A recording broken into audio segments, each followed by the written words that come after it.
March 7, 1945, Lieutenant Colonel Leonard Enderman peered through his binoculars and saw the impossible. The Ludendorff Bridge still stood.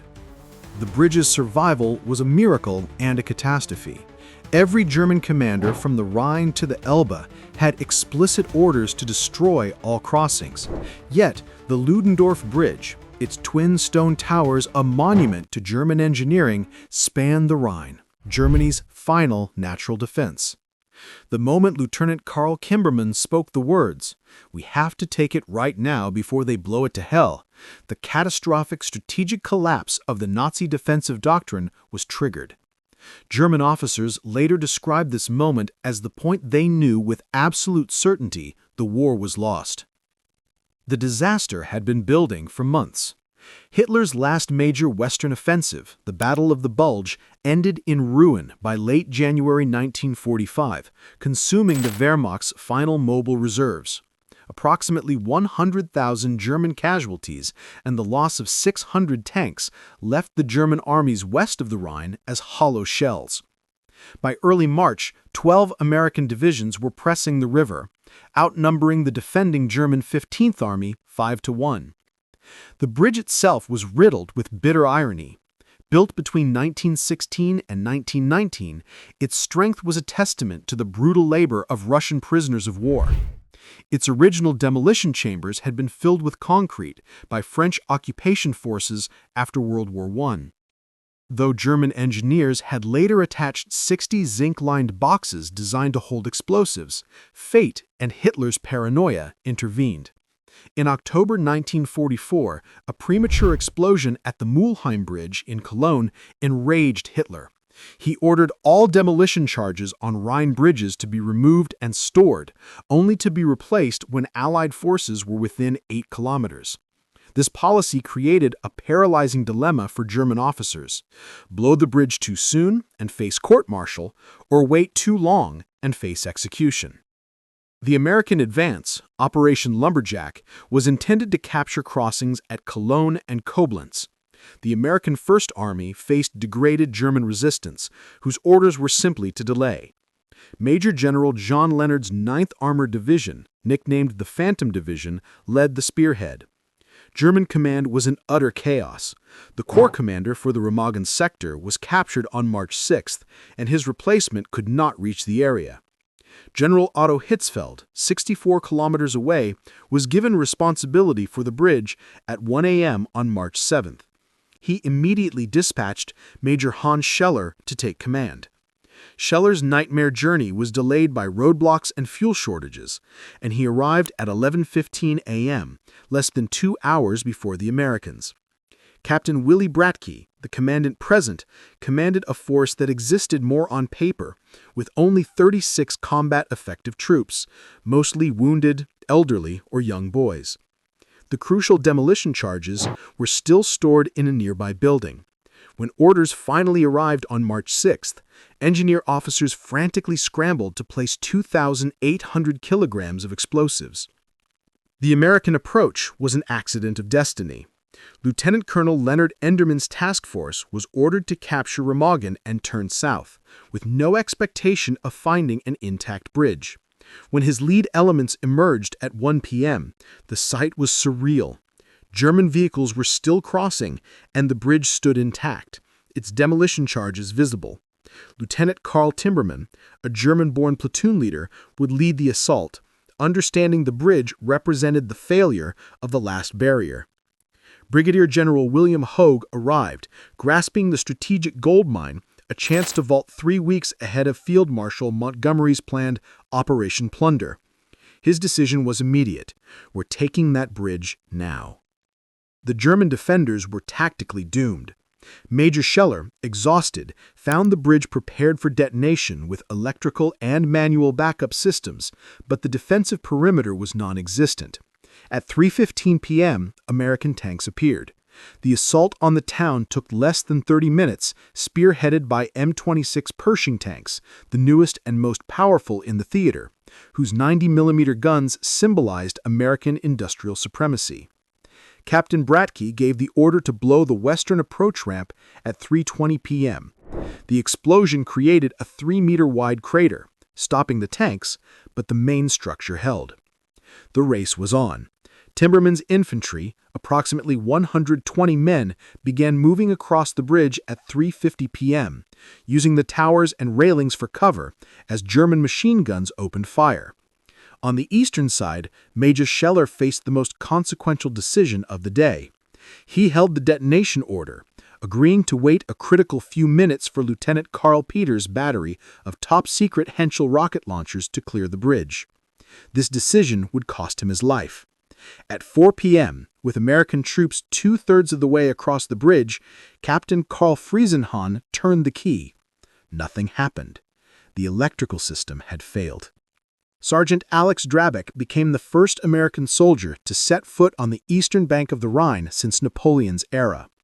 Engineer Sergeant Eugene Dorland and his team raced to cut the remaining demolition wires.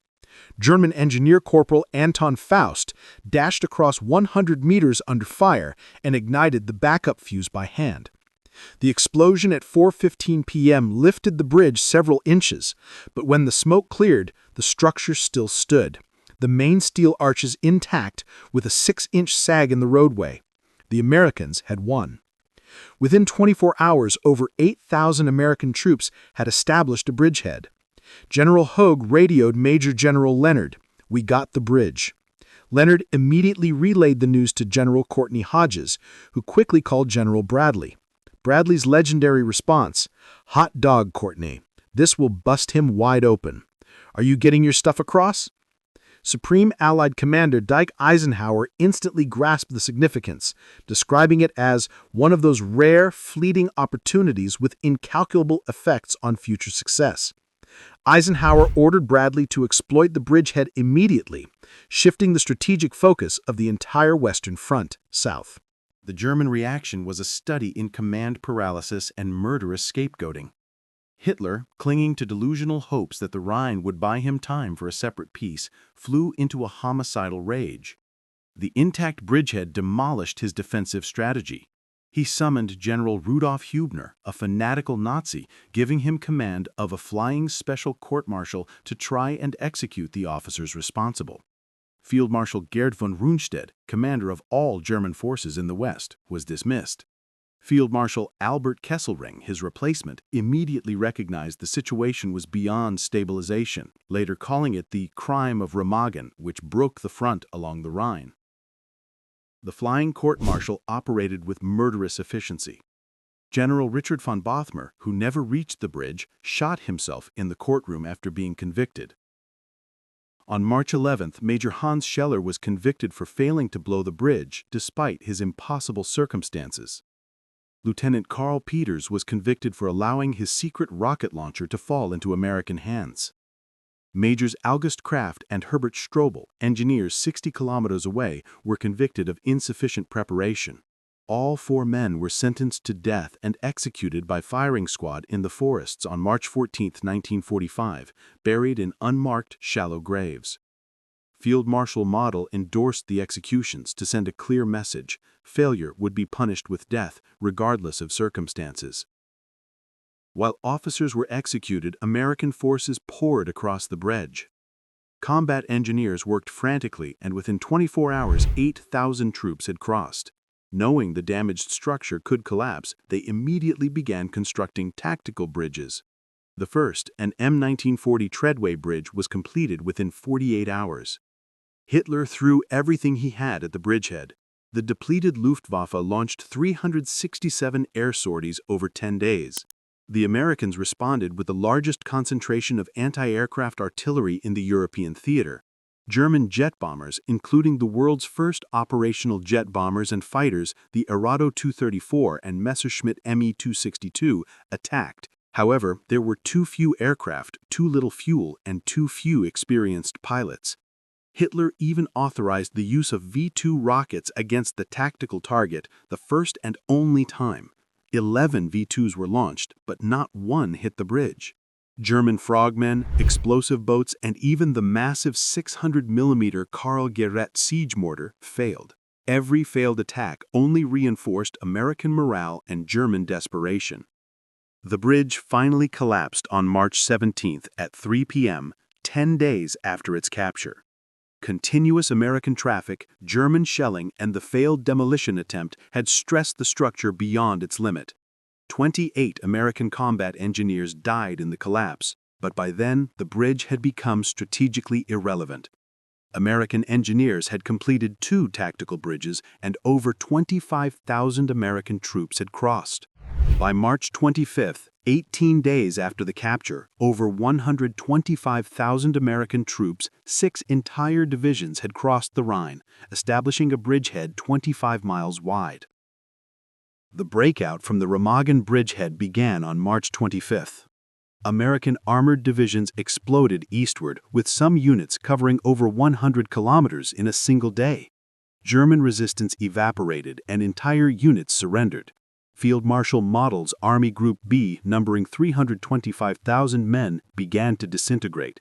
The loss of Remagen had created the conditions for the loss of the Ruhr, Germany's industrial heart, which meant the end of the war. By March 31st, just 3 weeks after the Ludendorff Bridge's capture, all 4 American armies on the Western Front had crossed the Rhine. Eisenhower wrote that the piercing of the traditional defensive barrier meant the final defeat was just around the corner. Historians agree that Remagen was a turning point. Estimates suggest the intact bridge shortened the war by anywhere from 2 months and 35,000 casualties to 6 months. The human cost for the Americans was approximately 860 killed and nearly 5,700 wounded, concentrated in the first 18 days. German casualties exceeded 10,000 killed and wounded, plus more than 11,700 prisoners. The disparity reflected the imbalance of air, artillery, and armored superiority, along with the psychological certainty for the Americans that they were winning. The executions of officers like Major Scheller and Lieutenant Peters, scapegoats for a system that had collapsed from the top, cast a dark shadow. After the war, General Hubner, who conducted the court-martial, was sentenced to 4 years for judicial murder. The event ended the Allied strategic debate about whether to halt at the Rhine. The momentum was maintained, and the rapid advance led to the American and Soviet forces meeting at Torgau on April 25, 1945. Germany surrendered unconditionally on May 8. News of the capture surged American public morale. In Germany, the news was demoralizing, destroying what little faith remained in the regime's competence. The bridge was never rebuilt. Today, the Western Towers house a peace museum, and the Eastern Towers serve as a performing arts space, a deliberate statement that destruction can give way to creation. The soldiers were decorated for their valor. Lieutenant Karl Timberman and Sergeant Alex Drobick each received the Distinguished Service Cross. They had not merely secured a tactical objective, they had changed the trajectory of the war. The story of Remagen is a powerful reminder that the unpredictable nature of war and the courage of individuals in a moment of crisis can shape the course of history.